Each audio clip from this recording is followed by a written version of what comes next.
Good morning, all. I am checking on board members. Just hang tight. Thank you.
Good morning, Reverend Johnson.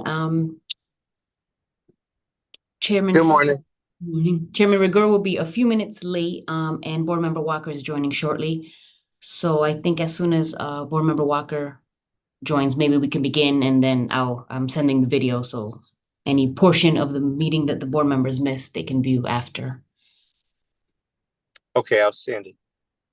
Thank you all for being on. Appreciate you all.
Vice Chair Johnson, I don't know how long it's going to take. Do you want to just kick it off? Because I know we're streaming live on YouTube and I don't want to keep any Yes, that's what I was thinking. But Okay.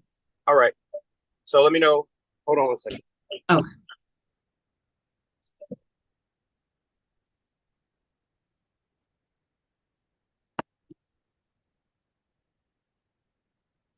All right, I'm ready when you are.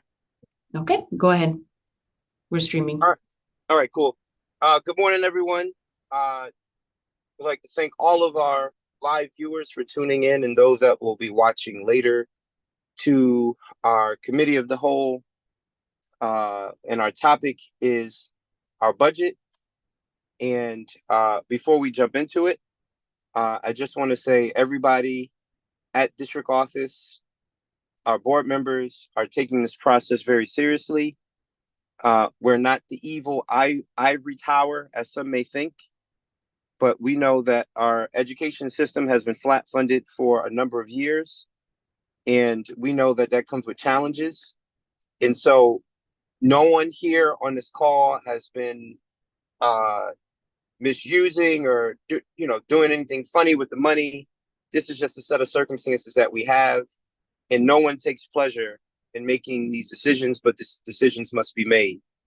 And so I hope that out of this committee of the whole meeting, we all walk away with clarity and understanding of the challenges that we have, but also know that even in this budget, in spite of what the news headlines say, there still is a bright light in this budget for our youth and our families and our staff.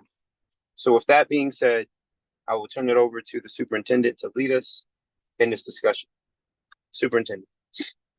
Good morning, and thank you so much for that opening and those statements. I think it's reflective of the commitment that we have made since we started this process back in October, right? To be as transparent and clear as possible, knowing that this is by far the most difficult budget, at least during my administration and my time here, that we've had to work through. And that's why we are, meeting yet again today, because this continues to be a fluid process as we think about not just the balance between our priorities, but also making sure that we maintain our commitment to engaging and communicating with our stakeholders.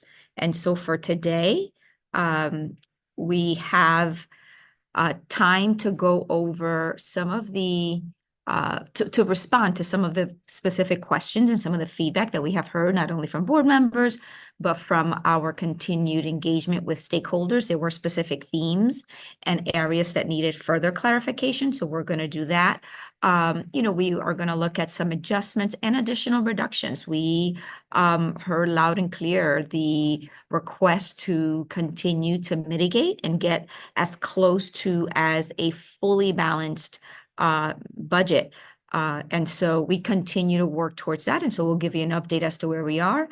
And we are going to hopefully make this a little bit interactive in terms of purpose. Board Member Johnson will kind of review and stop at key points to see if there are any questions, if that sounds okay with you. Yes, perfect. Great.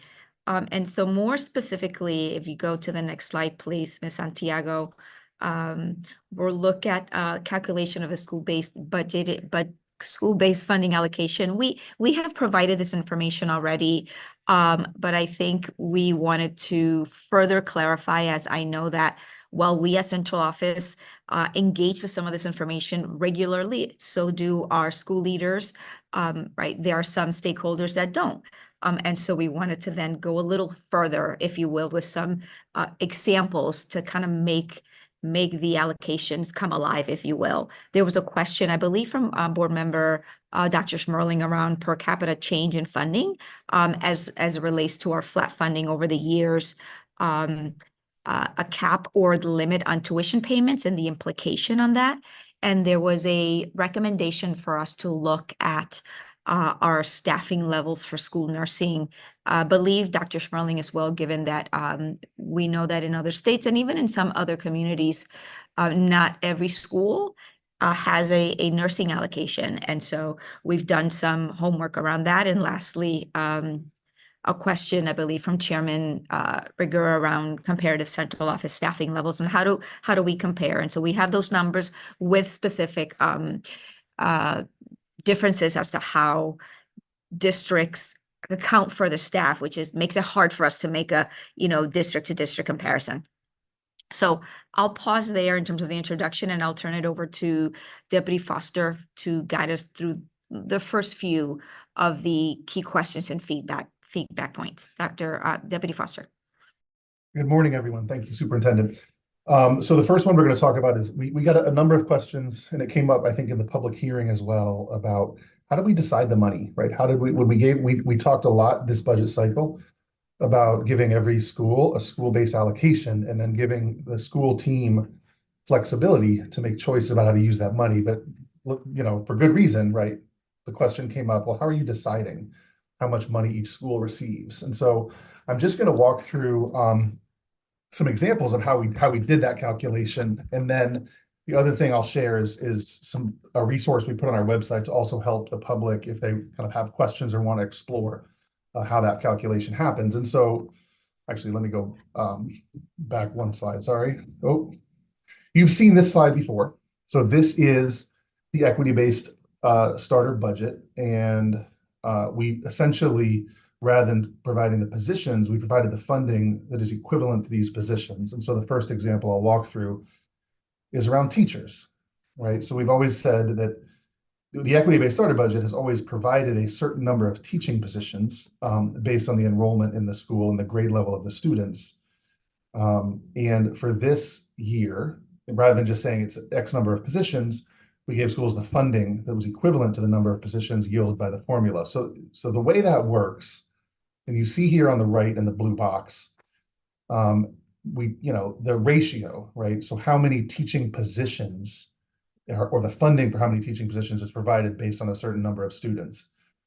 So just in terms of being very explicit about how we do that, if the school, and this is hypothetical, right? But if we had a school projected to have 115 ninth grade students in 24-25, you can see in the blue box for 9th to 12th grade, it's one teacher per 21 students. And I'm going to say one teaching position again, because right for this year, we provided it in the form of funding and let schools make strategic choices about how to use that funding. But in terms of determining that funding, we're taking that 115 projected ninth graders, we're dividing it by 21.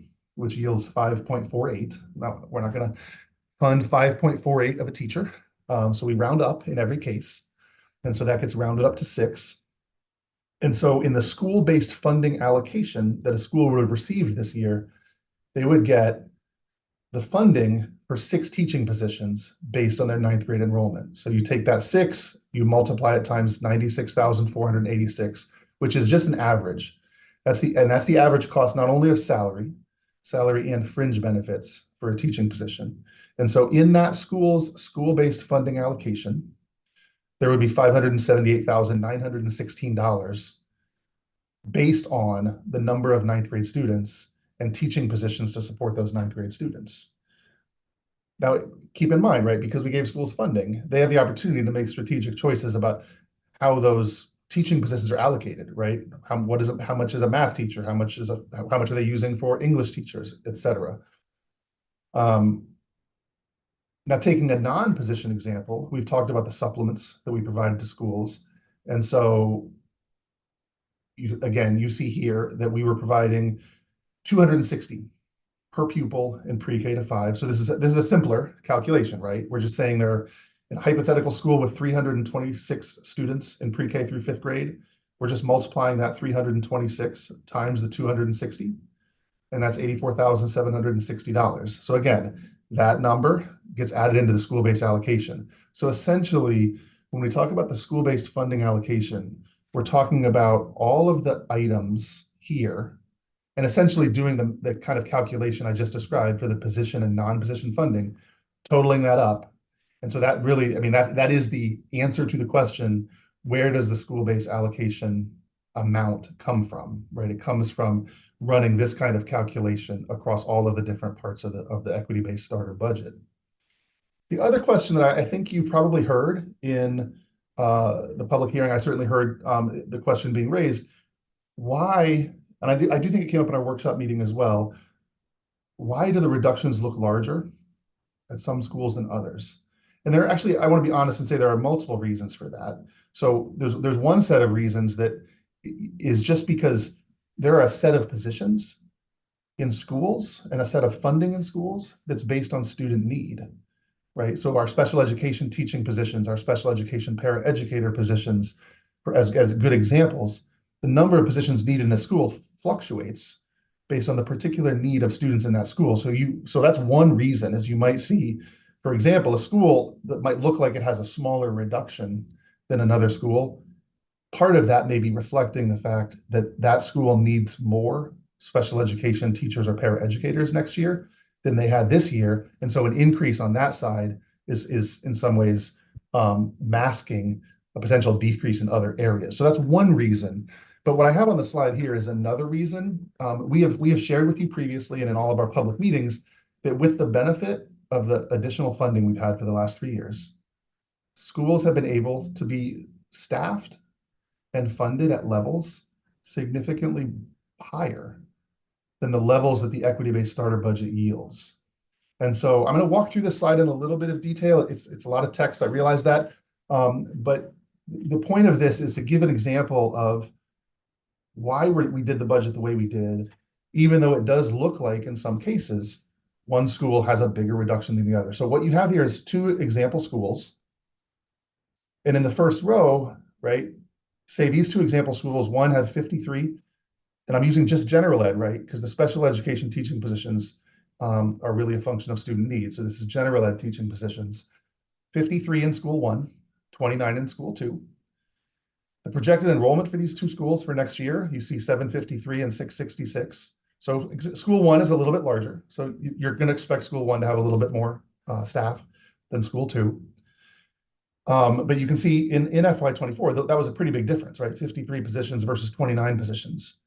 Now, if we do the math in the way that I just talked about it with my 9th grade example a couple slides ago, the equity-based starter budget would yield 38 general education teaching positions in school 1, and it would yield 33 general education teaching positions in school 2. And so the point of showing that is there's a pretty right school 1 with the benefit of the short-term funding we've had has had significantly more staff than what the equity-based starter budget would yield versus school 2. Now, then the next row you see is actually the decisions that were made at the school level, where the schools, they looked at their schedule, they looked at the program they wanted to be able to offer, and made a decision to actually put into their budget, in the case of school one, 36 general ed positions. In the case of school two, 30. In both cases, a couple positions below what the formula yields, and that may be because they made a strategic choice that they wanted to fund an additional social worker, or maybe they wanted to fund a behavior tech or another position, and we gave them that flexibility as long as they can meet the class size requirements in our contract. So just in terms of the question of equity, right, I have this question on the slide. What if we reduced every school budget by the exact same percentage? So if we had just said, say we had just, rather than following the equity-based starter budget, say we had said, we're just going to cut every school's budget by 12%. And that's somewhat arbitrary, although it's close to the percentage reduction in total positions in the district.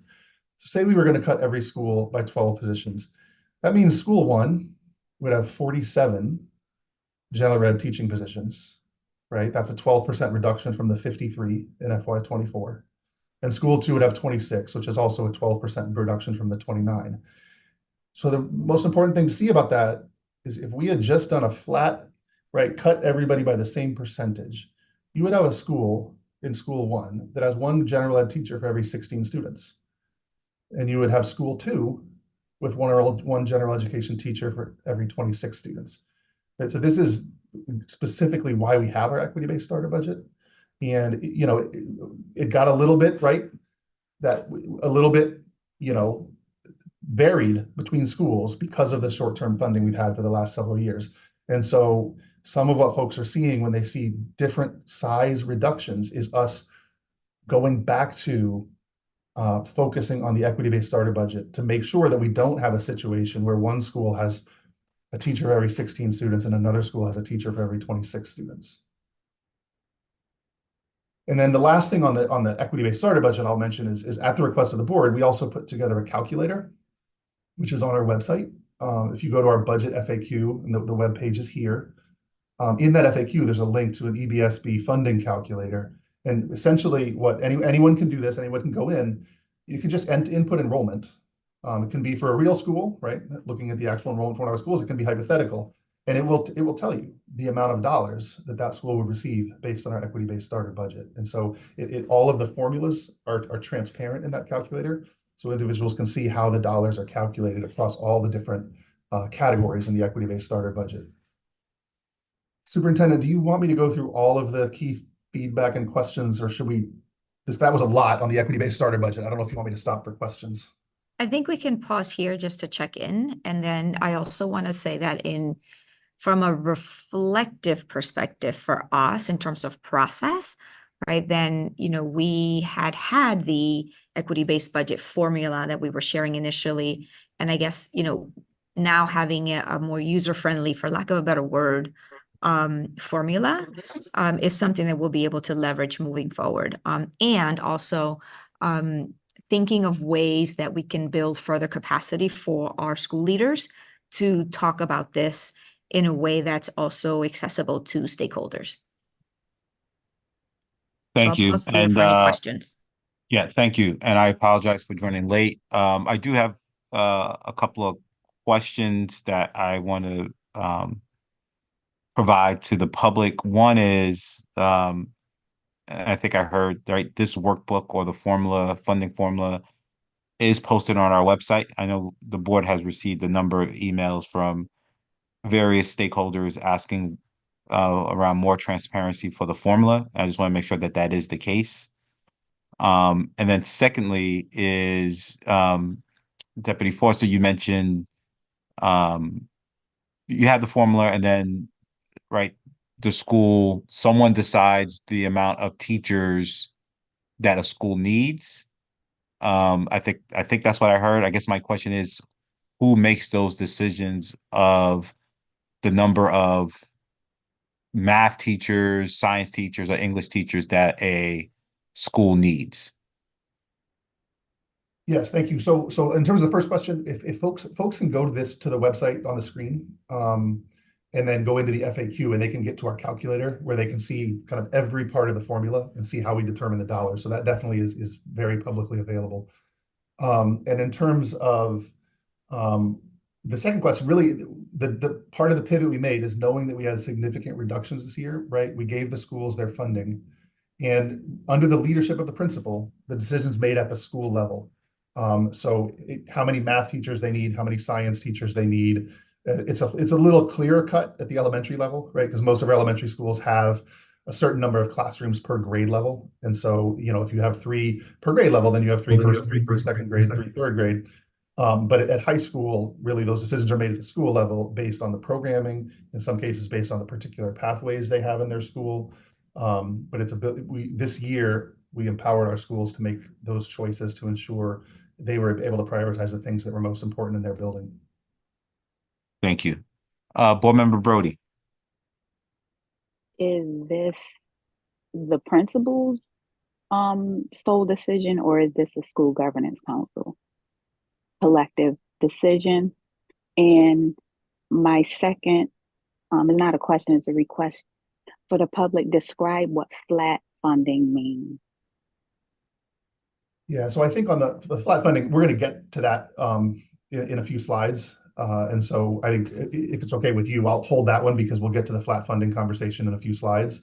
And in terms of the SGC question, right, ultimately it is the principal's decision on which the SGC advises. Which I believe, and Superintendent, correct me if I'm wrong, but I believe the way it is kind of outlined in statute.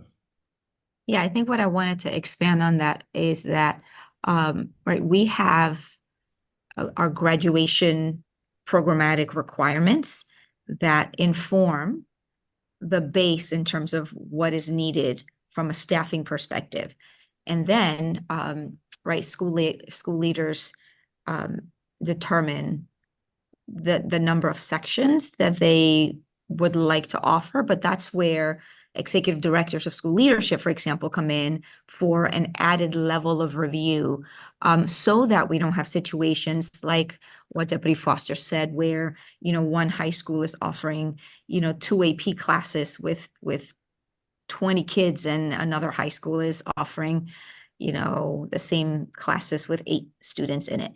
And so there are multiple levels of reviews, so that we can ensure, one, right, the equity, and that we're being fiscally responsive as well. Does that answer your question, Chairman? Oh, wait, or It was Board Member no, Brody. sorry, Board Member Brody. Yes, and I'll wait for the future slides. Board Member Walker. Thank you, Mr. Chair. Deputy Chief Foster, the equity funding discussion, I understand. I am still kind of looking at the proposed headcounts at the high school level. It still looks disproportionate. What's not visible, after they make the cuts, they're making cuts in a lot of cases of close to 20 teachers. What my concern is, one is that still going to maintain that student teacher ratio? That's not totally clear. The other thing is so that's one question about the student teacher ratio after these cuts. And two is a second question I'm gonna have, and I may hold off on the answer to this one, is the budget reflecting our values, that after all the cuts, there's still certain academic programs that I think we should still want to have offered because it reflects that our values. So as an example, that students should still have the same access to libraries as they had prior to this funding cut, right? There's certain values that we should see expressed in the budget. And so the concern I have when I look at the cuts at the high school level is that it seems to reflect that there's certain course offerings that we're just not going to offer anymore. Because I can't see right now in the cutting the teachers that we've maintained all the different kind of course options in terms of electives and different subjects offered to students. I don't see it reflected here. it may be more in the weeds than you can see here. But what I'm saying, that's a value thing, right? That we made the money make sense is okay. One parent complained at HMTCA that, hey, her student is not going to have a language offering that she had this year. So the impression that she gave is there's a option that her child has this year that she's not going to have next year as a result of the budget cuts. Yes, thank you for the question. So on the student-teacher ratio, we have made 100% sure that every school will be able to offer their courses within the contractual class size limitation, which, for example, at the high school level is 28 students per class. Frankly, we have had the benefit with the additional money we've had over the last several years to have smaller class sizes than that. That is going to be less true. In terms of course offerings, I would say a couple things. One, I would reiterate what the superintendent said, that every school, every high school, will continue to have a program of studies that will allow students to meet our graduation requirements. Because of the scale of the reductions that are required, because of the dozen or so years of flat funding, and the end of the short-term funding that has allowed us to kind of make up the gap, if you will, for a couple of years. There likely will be somewhat more limited course offerings, although I will say the HMTCA example you just lifted, there remain world language teachers teaching positions at HMTCA. So I obviously I can't speak to the specific course that parent was speaking about, but there remain world language teachers in the budget at HMTCA. And so, you know, it is certainly true that there will be fewer classes with small class sizes, and schools will have to make strategic choices around courses they're offering. But you know, in terms of that specific example, there remain world language teachers in the high schools. Board Member Walker? Yeah, if I have a quick follow-up. So what you said first, Chief Foster, I'd like to see more visible, because as we presented, like with your equity funding, to me, the implication is schools will still have a teacher per every 21 students and between every 18, 19 students in certain areas. And you've mentioned that they can meet the state requirement of 28.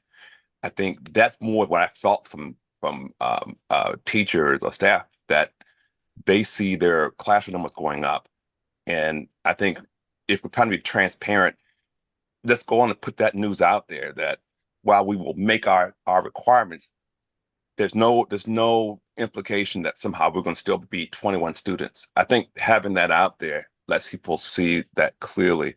The other thing I think will be helpful if we can get like principals who made these decisions to be able to say if there's actual course offerings that have been impacted, so people can see again, yeah, we're going to survive. You can still graduate, but last year you may have had 12 elective options. This year you're going to have 8. Right? So again, people can see, because you can't see for the numbers enough to know how that impacts offerings, what my child may have. To me, that's another level of transparency. And can we get principals and staff to at least pull it together so people can at least have that in there, just to see it. Okay. Okay. Thank you, Board Member Walker. I want to be mindful of time. Superintendent, I'm not sure if you want to address that real quick, but what I will say is, again, this might be, some people may not like hearing this, but you mentioned the values. I just want to make sure that the budget is reflective of the values of the entire district and not just solely one school or particular interest group, right? So I certainly appreciate that comment, but I just want to make sure that we're looking at in totality of when we say values and around the budget. Superintendent, do you want to address that so we could Just move on? few quick things here in terms of we will certainly continue to work with our school leaders around one, the scheduling, to make sure that we're maximizing all resources and communicating not just with our families, but first with school counselors who are helping our students make course selections for the following year. The other piece is just going back to just ground us in the fact that in the last 3 years, we have had an infusion of funds that have allowed us to have additional staffing that are no longer available. So yes, this is the year moving into next year that we're going to feel that more deeply. we are going to continue to make sure that we try to stay below those class size obligations. By the way, before COVID, we were still, for the most part, below our contractual obligations. And so to the extent that we can continue to do that, we will. But please remember, right, the funds were never supposed to be in perpetuity. They were coming to an end. Thank you. Let's move forward with the presentation. I know there's a lot more to cover. I know Ms. Brody had a question around flat funding, which I think is in a couple of slides here.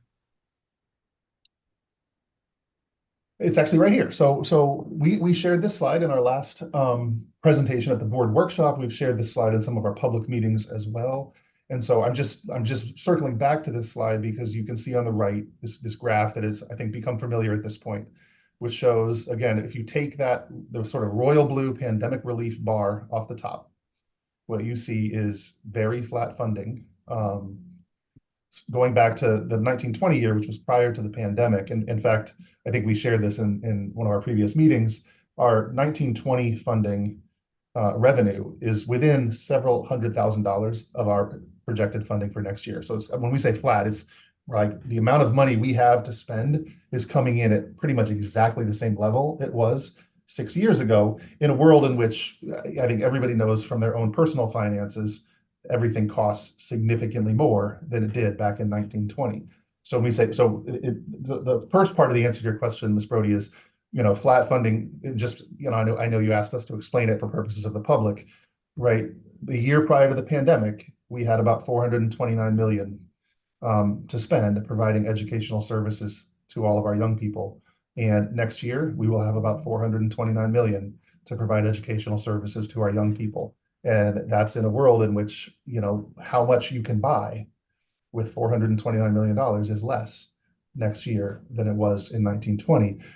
But one of the questions that came out in the workshop was, we always hear a narrative around enrollment. And you did see on this previous slide, right? We acknowledge the fact that the enrollment in the Hartford Public School System has declined.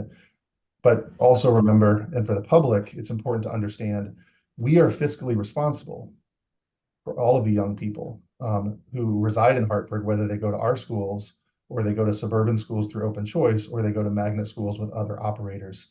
And so an ask that came from the board was for us to clarify, well, what does it look like in terms of per pupil funding, right? Because it's one thing to say our revenue is flat, and then there's a narrative that I'm sure you have heard, that I have heard, that it shouldn't matter that our revenue is flat because the number of students we're serving is declining. And so I won't, in the interest of time, I'm not going to sort of hit every row of this. But what I want to highlight is if you take our total revenue, so that's that 429 million number I talked about, you deduct the tuition. And so you can see here that in that same span of time where our revenue has remained the same, our tuition cost has gone up by $30 million. So the reason I'm taking that out is we have to back out the tuition, and then that tells us how much money do we have to spend actually running the schools in the Hartford Public School System. And that's the third row here, right? So that actually went from 337 million in 1920 to 306 million in 24-25, right? So the actual money we have to spend running the schools of the Hartford Public School System is down significantly because of the increase in tuition. And again, people can say, but what about your enrollment? Because you can see also in this table, our enrollment went from 18,880 to 16,507. And so what we've done here is we made a small adjustment for inflation, meaning, what would it take, right, to buy the same amount of goods or services in these 2 years, adjusting for inflation. And we have assumed 2% inflation. And I think, certainly in the last 3 years, inflation has been considerably higher than 2%, but 2% roughly reflects the increase in some of our costs. So we just use a 2%. And then if we take that revenue adjusted for inflation and divide it by enrollment, what you see here is we were able to buy $19,735 worth of goods, services, people, positions in 1920 per student. In 24-25, next year, that will be $18,586 per student. It's about $1,000, $1,200 decrease. What that translates to across our student population of 16,507 students is $19 million. So what I'm saying is, in spite of declining enrollment in the Hartford Public Schools, it would take $19 million more in revenue for us to be able to purchase the same numbers of positions, goods, and services in service of our students in the Hartford Public School system next year to purchase just the same amount as we were purchasing in 1920. So this is the purpose of this slide, is really to highlight that what flat funding actually means for us in a world where tuition costs are going up and prices are going up. Flat funding means we have less money per student to spend meeting the needs of our children. Deputy Foster, and again, I appreciate the feedback here. I think the other thing that needs to be noted, and not necessarily for the school district to solve, but in addition to decreasing enrollment, there has to be a reality here that there is a notion of urban flight. So as student enrollment's increasing, I will be very interested to know, is the number of residents at Hartford decreasing, right? So basically what I'm saying is, for the people that that are able to move out or want to move out, they're doing that. So while I certainly understand the notion of, well, you guys have decreasing enrollment, well, that doesn't necessarily mean it's a good thing, right? Especially if there's a correlation with residents of Hartford. And then more importantly, last I checked, Hartford is still very much a city where a lot of suburban towns get a lot of services around mental health and homelessness and so forth. So I just want to be very mindful that as we paint this picture, that it's just not in the silo of Hartford Public Schools. I think there's a much broader conversation that needs to be had of what is the livelihood and the viability of the city of Hartford, with Hartford Public Schools playing a part of that. Yes, thank you. I'm going to just keep moving if that's all right, because we have a few more things we want to clarify.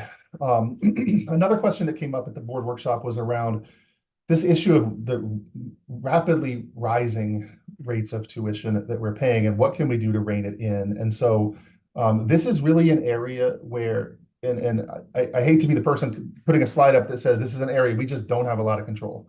But the purpose of this slide is just to be honest about that. And so the chart, I won't go into all the details, right? But what the chart on the left talks about is who gets billed, right? So when do we get billed? And then who decides? But the main thing we want to convey, because the question came up, can we cap tuition?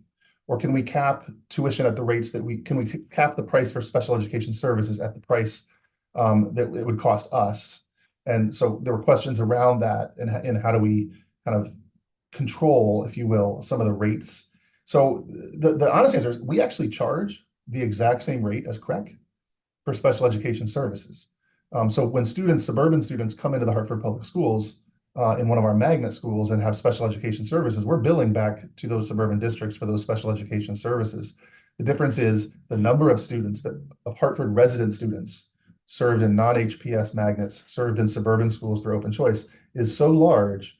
So that's one issue, right? There's just a larger number of students, and it's the issue of decision-making authority, right? We don't have control over referrals, over the evaluations that happen. So for Hartford resident students who are in an open choice suburban seat or in a magnet seat with another operator, those operators in suburban districts make choices.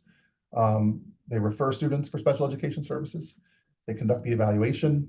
They then decide what services to provide. And so essentially, functionally, we have a system in which we pay a bill over which we have no control, right? We do not have the ability to say we don't, we can give some pushback, right? We can say we don't think that service is appropriate. But if you think about it, if we're in the room at a PPT with a suburban district and the family of a student who's just trying to advocate for their best interest of their child, right? We're not ultimately the person who is able to sit in that room and say, no, you can't provide that service. So essentially, special education tuition, we pay whatever the magnet operators in suburban districts bill us for based on the services in the student's IEP, but they are the ones making the decisions about what services to include in the IEP.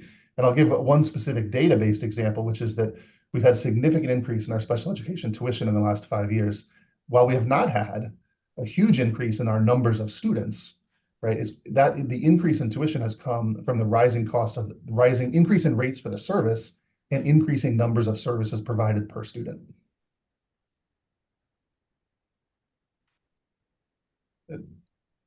Chairman Rick, I saw you came off mute. I didn't know if you had a question. No, what I would say is I think as you were explaining it, I mean, that's from a from a business perspective, I know we're not in the for-profit arena, but I would tell you that like that model is just not sustainable. Where you have no say of pretty much how let's call it 20 to 30% of your business is pretty much operated, right? And it might be more than that, but um it's something as a board I think we need to take a look at, and certainly not something that we could do right now, but at some point I think some efforts need to be geared towards how do we get more control over our expenses pretty much. Yeah. I will add that this is something that we have communicated, not just during COVID, but pre-COVID. We did a lot of work with the delegation, at the CREC legislative breakfast, really took time to unpack all of this. And we're still here. I know that at the legislature, they're now looking at right, special education formulas, but nonetheless, we have made the case. And so hopefully, right, we're closer, but I hear you on the urgency, Chairman. Okay, so another question that came up at board workshop that we wanted to respond to was around nursing, and the superintendent teed this up earlier in the conversation. So we just wanted to share with you some data. On the left, what you can see is some of the level of need, and we do have a significant level of need relative to the physical health of our student population. We can see about 1,000. This is so far this school year, by the way, where you see during the school year office visits. So it's not even a full year. But you're talking about 1,000 office visits per nurse. And we did want to share the students per nurse ratio. And I think we've consulted with our health services team. And because of the medical needs that you see some of those medical needs on the left side of this slide, they're strongly advising that we maintain a nurse in each facility. But now I do want to say, when we say a nurse in each facility, so where we have co-located schools in one building, it's only one nurse, right? We have one nurse serving both schools in a co-located building. And so I just want to be clear, we're not saying one nurse per school, we're saying one nurse per facility. And you can see how that compares to a number of other districts in Connecticut relative to students per nurse. And actually our ratio of 466 students per nurse is higher than a number of the districts you see on this slide. So, I know the ask was for us to look into whether there was a possibility for a reduction in school nursing. And I think our response on that is it would be our recommendation not to reduce further school nurses, given the ratios and given the medical needs of our student population. And then the last clarification or follow-up, this was a question I think, Chairman Rigger, that you had for us around comparative central office staffing levels. You see a lot of footnotes on this slide. So I just want to give some caveats up front on this data.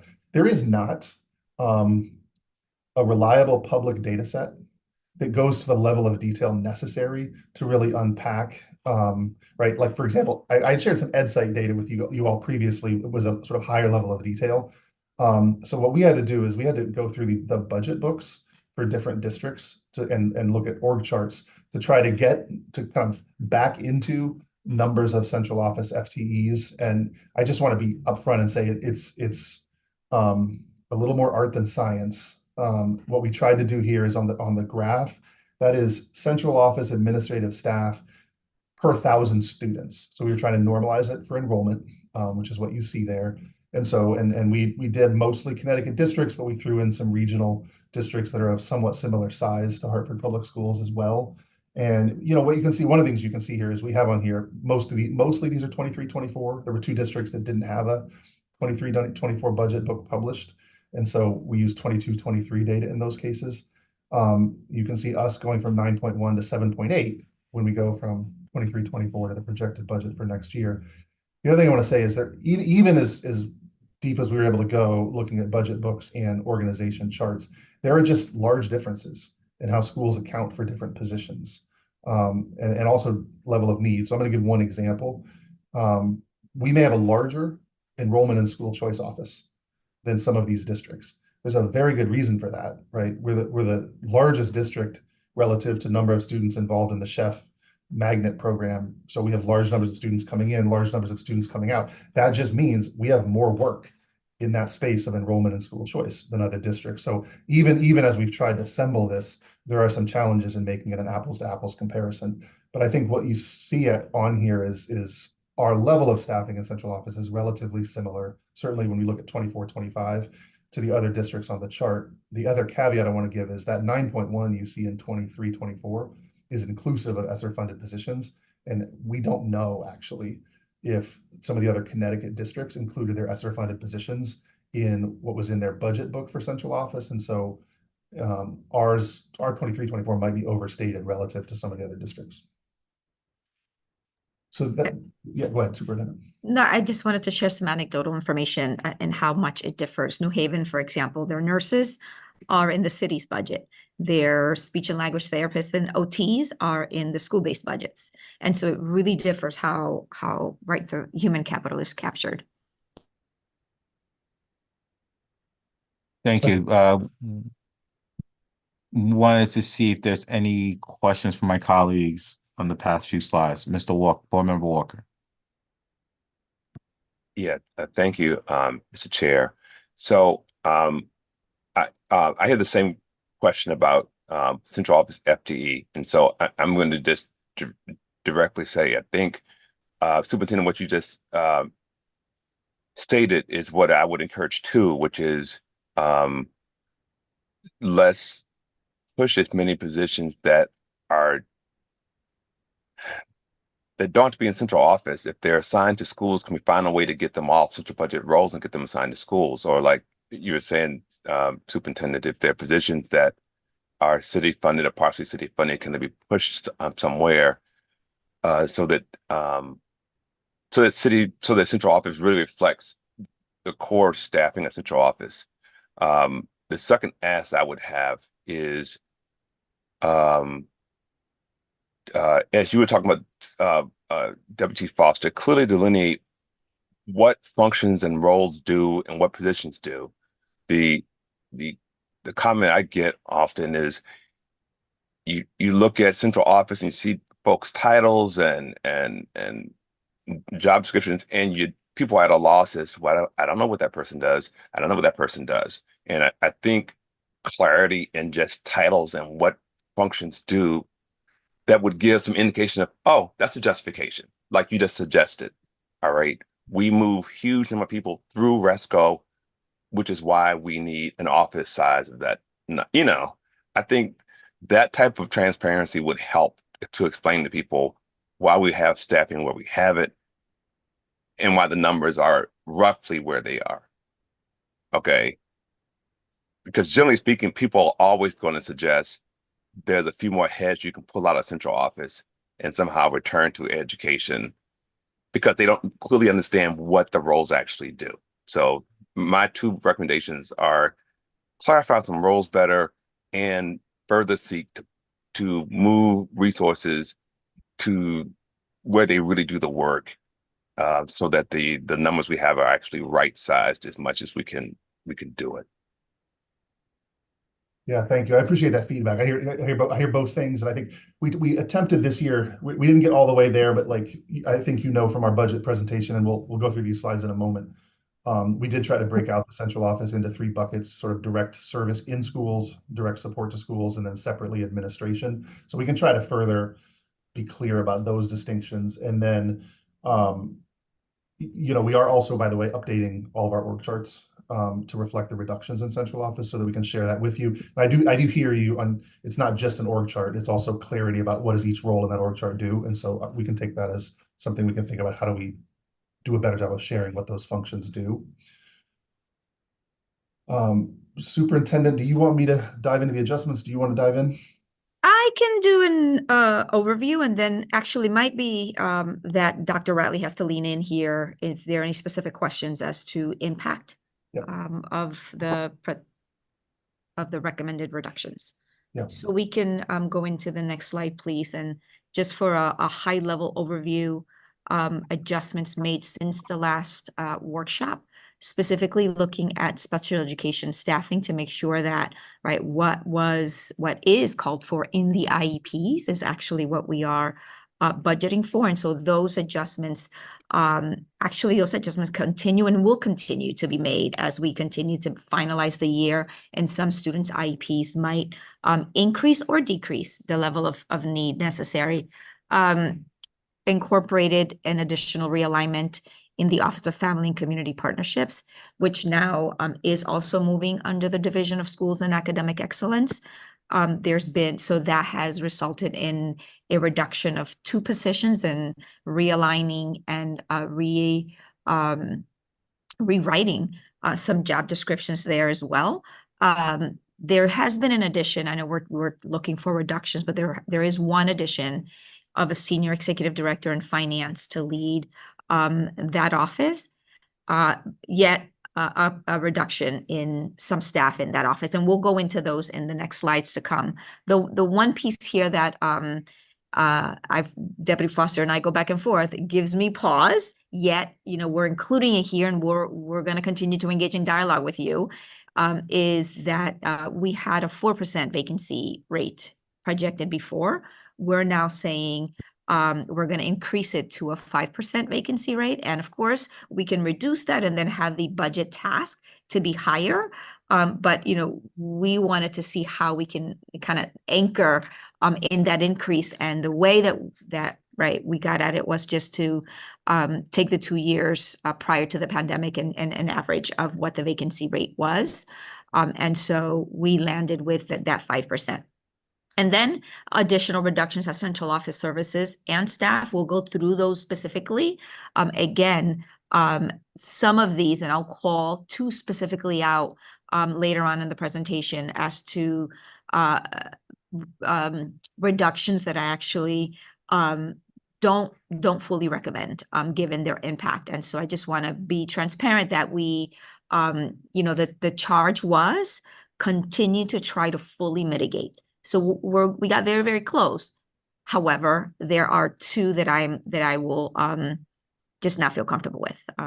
So if we go to the next slide, and I'll do quick voiceovers here in terms of the realignment of the Office of Family and Community Partnerships, and that is a realignment to really prioritize improving one, family and community outreach and engagement, but explicitly focused on how our parents and caregivers can support student learning and achievement outcomes at home and in our community. We've heard a lot of feedback around that as to how can we make it even more explicit about how our families and caregivers and our community partners can augment the achievement gains that we want to see. And new focus is around fund development, specifically through strategic partnerships. And Dr. Ratliff, can you just touch a little bit on that, given that this is going to be under your division, and when we talk about fund development, we usually tend to think about money. And yes, that is one that we're going to go after. However, you are thinking about that in a more expansive way. Yes, thank you, Superintendent. Thinking about the fund development piece, again, the strategy is there when we look at family engagement, community engagement, and even community partners.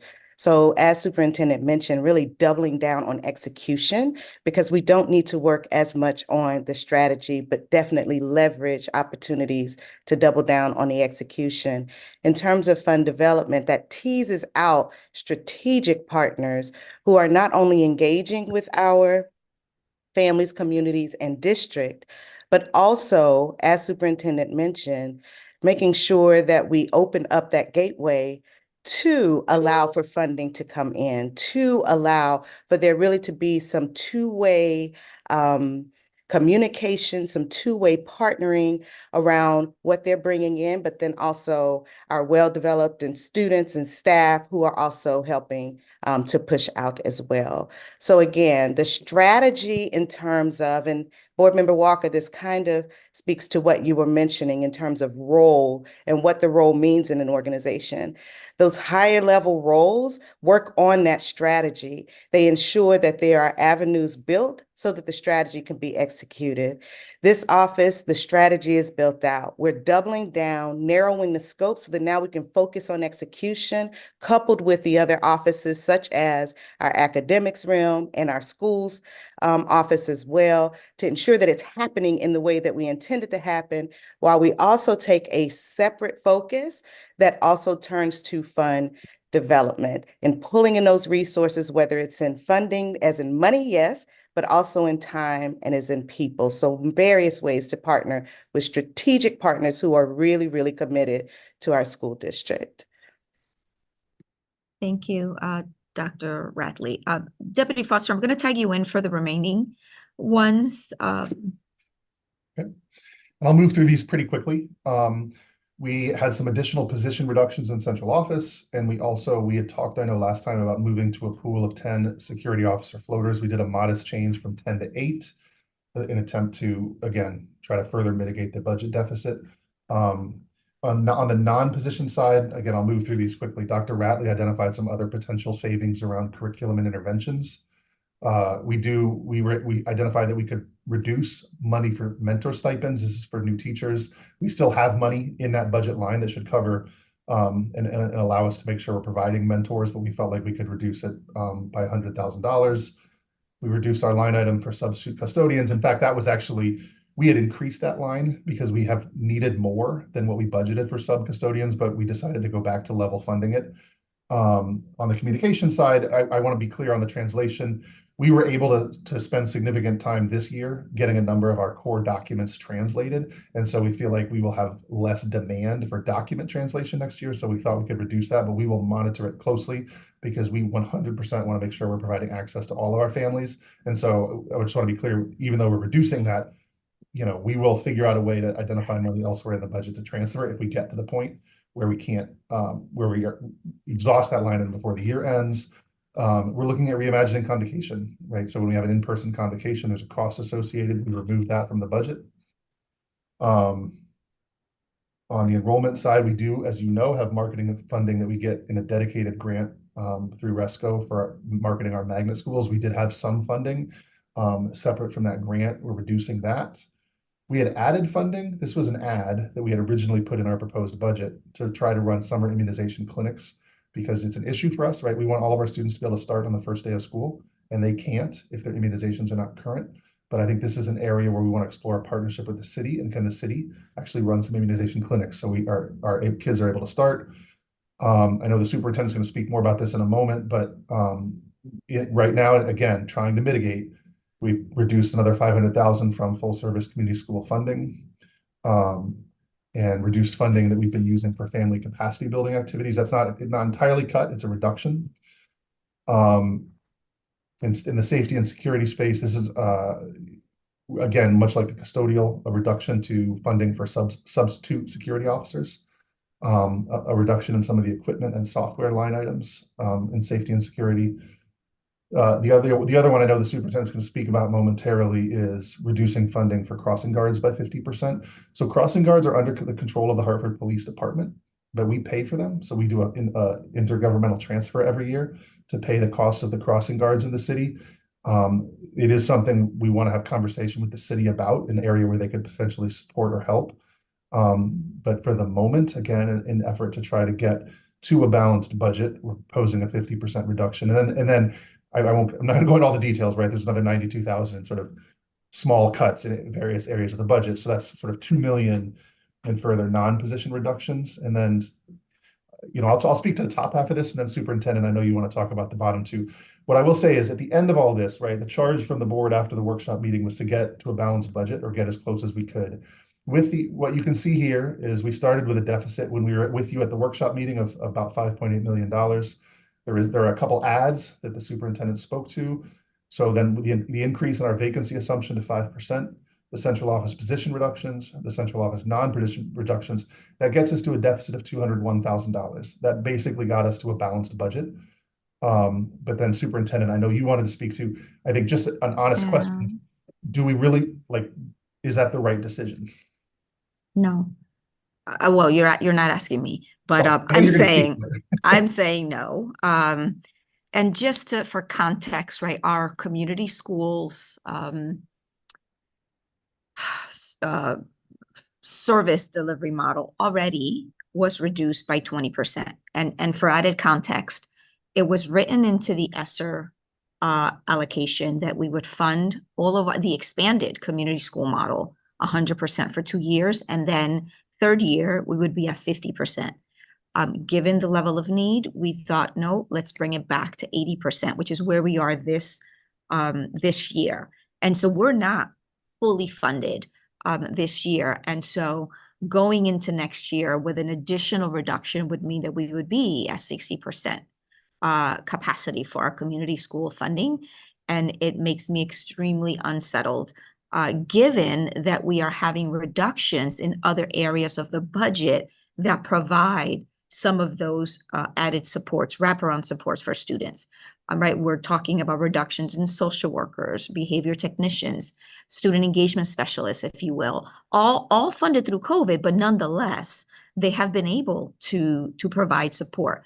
Our contract with Effective School Solutions, which provided, right, that intense clinical support to those tier 3 students in some of our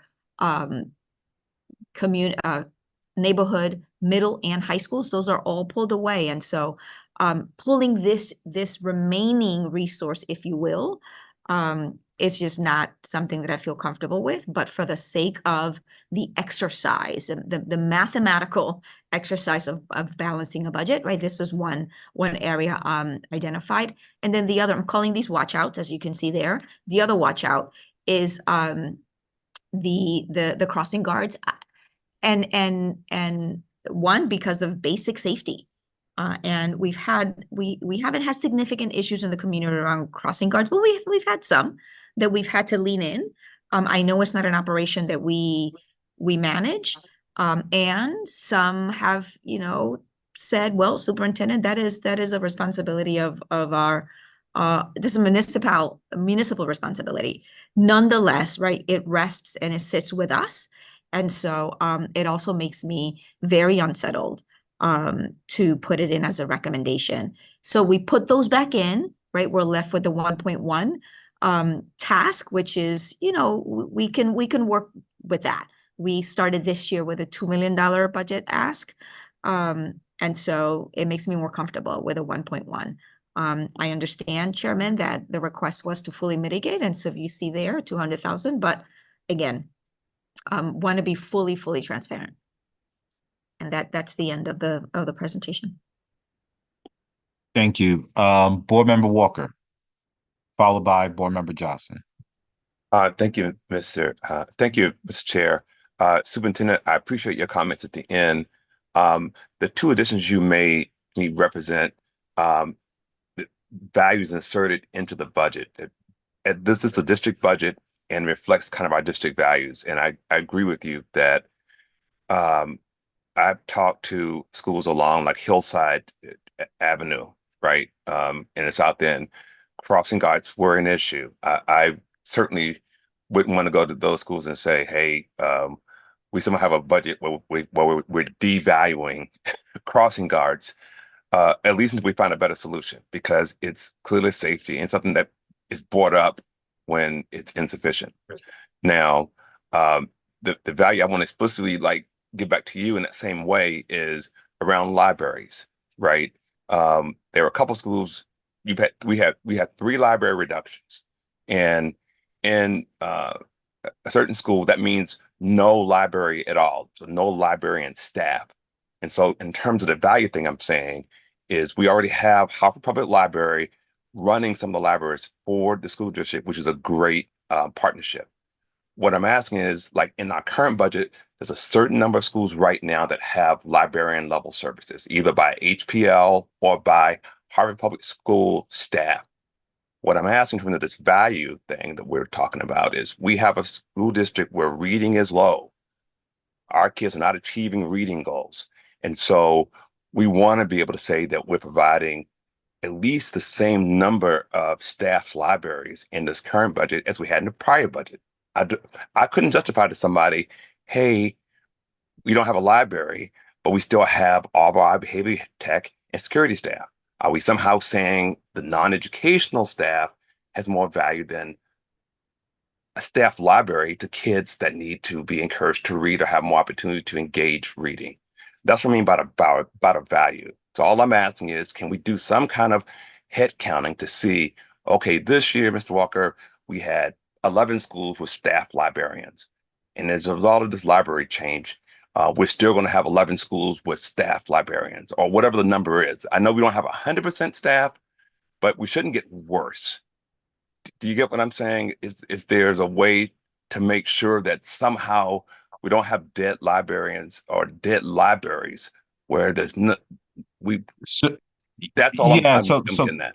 yeah, so we're over a little bit over time. I just want to address that, and I would say, Superintendent, I think it's worthwhile to pursue other partnerships with Hartford Public Library, but I do want to make sure that, again, for public consumption, that if we do more with library, like there's going to be trade-offs, right? And I understand values of what we're talking about, but what I also say that just recognize that there's limited capital and trade-offs have to be made. And to answer the question, are we saying a behavioral tech is more important than a library? Uh, I'm not sure if we're answering that, but just recognize that there will be trade-offs. And Mr. Chair, that's exactly what I'm recognizing, that a trade-off is made. I'm not saying that keeping a librarian won't have a cost, but I'd rather defend, yep, we're maintaining library access, and I can explain some other things that we're going to sacrifice, because my value would be librarying and reading access is an important value at a district-wide level for our students. That's all I'm saying. Total And I will argue trade-off. that, having a effective and a child made whole from a behavior perspective is probably more important right now for our students. It's not educational. It's non-educational. We've got to err on the side of educating our children. Mr. Walker, I completely agree, but I think you're losing sight of the realities of what some of our kids are facing. So while it's certainly educational, there's trauma that a lot of our kids face that prevents them from getting educated. So let's not pretend as if our city doesn't have social ills that we have to solve for. So I guess my question is to you is, how can a kid learn if they're traumatized? Like, I'm not saying that behavior tech is a trade-off to make, Mr. Rigor. I'm just saying the value understood. should be in both. So all I'm saying Understood. is, let's have the value be that we err on the side of education for our children. And I totally agree with you. Readiness for education, I will agree that that's also equally important in this question. Understood. Board Member Brody? You skipped over Oh, me, sorry. Mr. Chair, Board but Member Johnson. Sorry. Board Member Johnson, you put your hand down. Board Member Johnson, followed by Board Member Brody. yeah, but I will yield my time if Board Member Brody wants it. But if not, I can't see what's going on, so I'm just going to go ahead and speak. Well, one, I want to say, I would love to hear this conversation, this wonderful dialogue that you are having in Glastonbury and Simsbury. I would love to hear this dialogue in those towns, but they're not having it because they don't have the particular issues that we have. And so this is very unique to us. So I just don't want us to forget, because I think both of y'all are making valid points. And I have a son who needs a behavior tech every now and then, right? So, I for my own personal interest, I'm gonna advocate for behavior techs because my son needs a moment just to step out, right? And get his thoughts together and not disrupt the whole class. He's a brilliant young man, but sometimes his emotions and everything get a hold of him. And sometimes Officer James and sometimes, they do their thing. But I'll move on. I want to go back to our the family engagement slide, and I just want to just make a comment because and I know this is not what we mean, but it also can be interpreted. I do want to say our family engagement over the years department has done a phenomenal job. in the work that they've done. I have to say that most of the people in that department are Hartford residents, right? And they're very connected to the community. And so I just want to elevate that as we talk about their budget. And I don't want to diminish the work that has been done in creating partnerships and creating stabilization with the funds and time that we've had. So I certainly want to give a shout out to that department, because what I don't want is this change to be viewed as an attack on the work that was done, and that's certainly not the case. I also want to just raise our community school, the decrease in community school budgets. And, Superintendent, you laid out a few things that are affected, such as behavior techs, so forth and so on. But can you express what that really looks like? Because as I walk into a Milner, as I walk into a MLK, as I walk into these schools, it feels like a higher level of need there. And so when we talk about trade-offs, are there any trade-offs? You might be losing, one behavior tech or one psychiatrist, not psychiatrist, but social worker, right? Are we gaining anything on the other side? Are there any services that are being elevated? Or is everything just with the $500,000 just being taken and nothing is being like stabilized? So how that could play out is that our lead community partner, right, they will receive less funding to deliver their supports in the schools. That can show up as perhaps a school no longer can have the before school program or a reduction to the after school program. It can mean that if they had one clinician being there, right, the entire day to support not just students, but staff, that they'll have a half-time person there.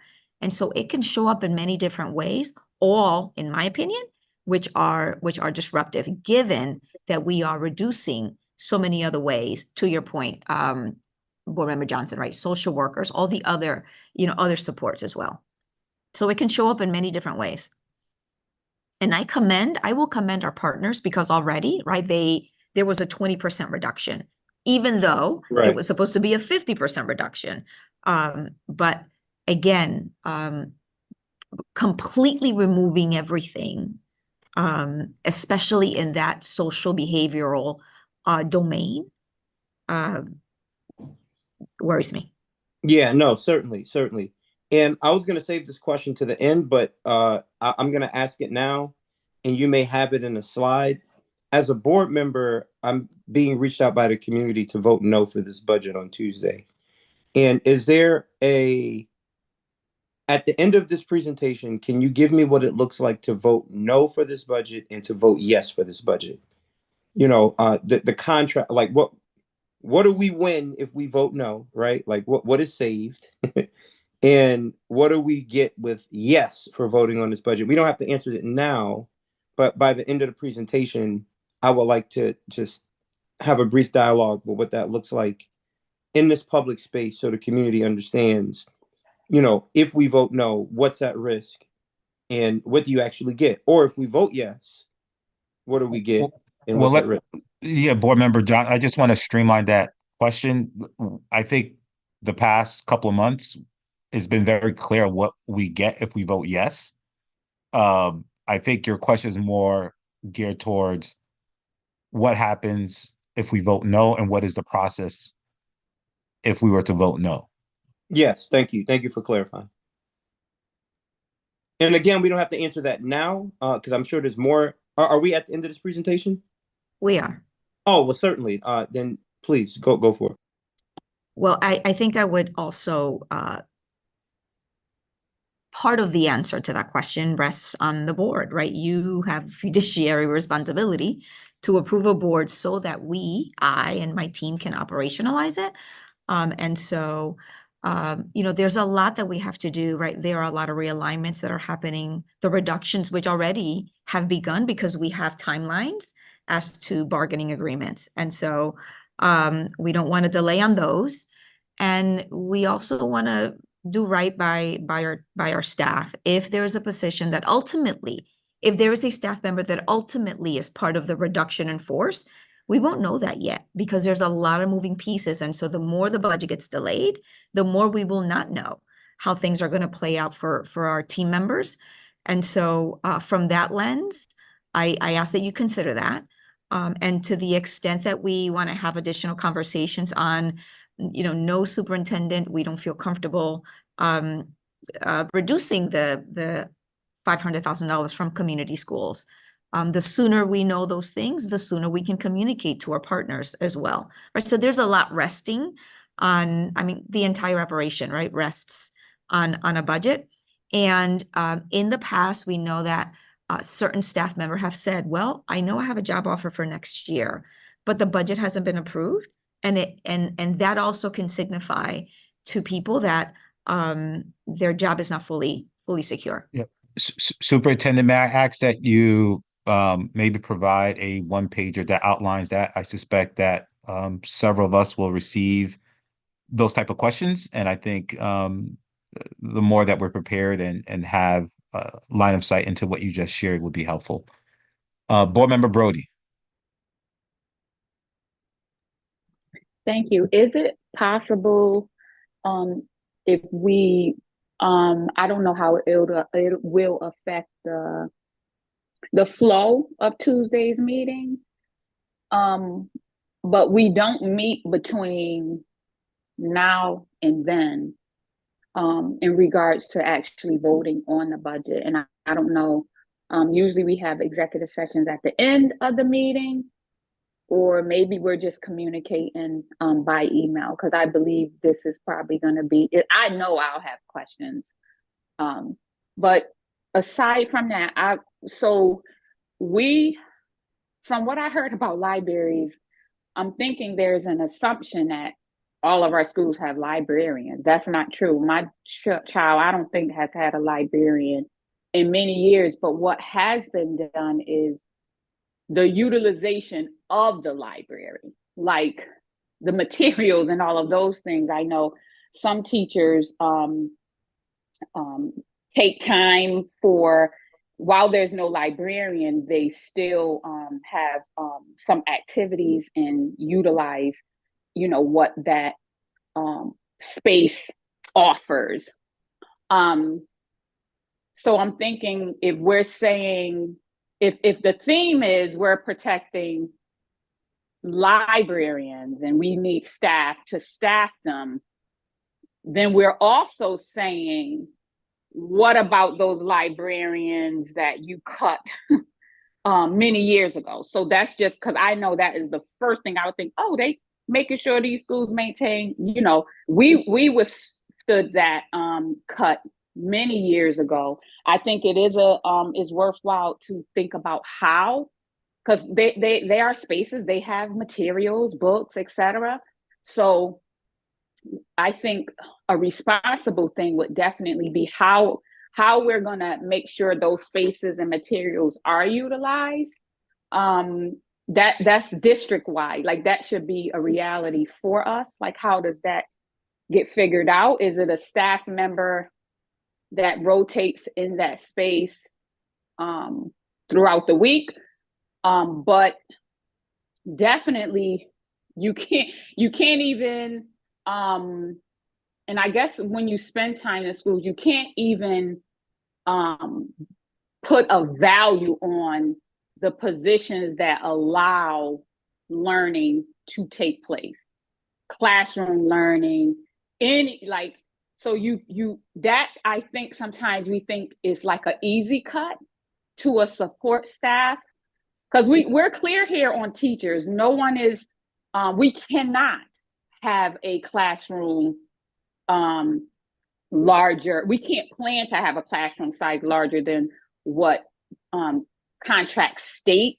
I know sometimes we're in positions that happens and there's payment that's made, but please, when you think about staff that support students, even outside of the classroom, sometimes pushing into the classrooms, you can never minimize value. I mean, it is absolute value. So I wanted to state that, but is cutting the librarian, is that a school level decision that they're saying this person is, we absolutely need this person, and it may cost us our librarian because this support staff is actually, we can't even think about surviving without them. So I think that's just my question. Mr. Forster or Superintendent, would you like to comment? Yes. So just to put some numbers around it, I believe in the 23-24, the current year budget, there were 7 library media specialist positions in the district. So I believe, Ms. Brody, that speaks to your point. It's not right. It's not been something that was existent in every school, at least in the last several years. The proposed 24-25 budget has 4 library media specialists. So that's a reflection of a total reduction of 3 positions. And yes, to your question, Ms. Brody, that was a school-based decision. And so in the 3 schools, they received their budget allocation, and they made a choice about the positions they felt were important to prioritize in their building. Thank you. And I just respond to the other question as to from a process perspective. And I just want to say to Ms. Brody and to all the board members that we are available and we'll make ourselves available to have, individual conversations.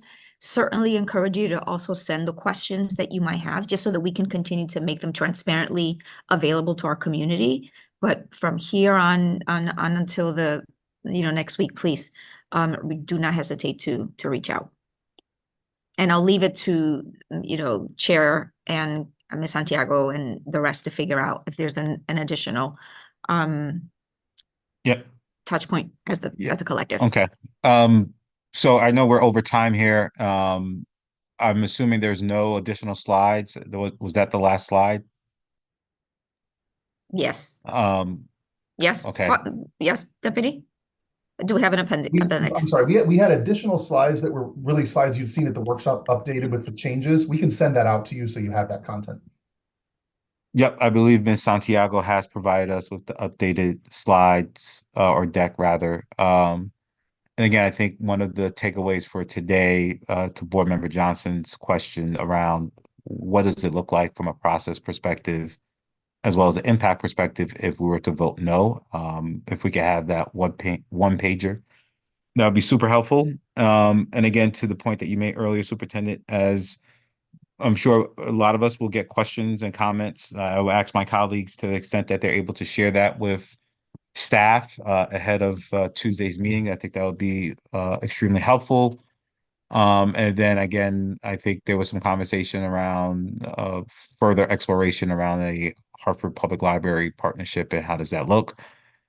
Other than that, seeing no additional hands raised or questions from my colleagues, I will call this meeting to an end. Thank you.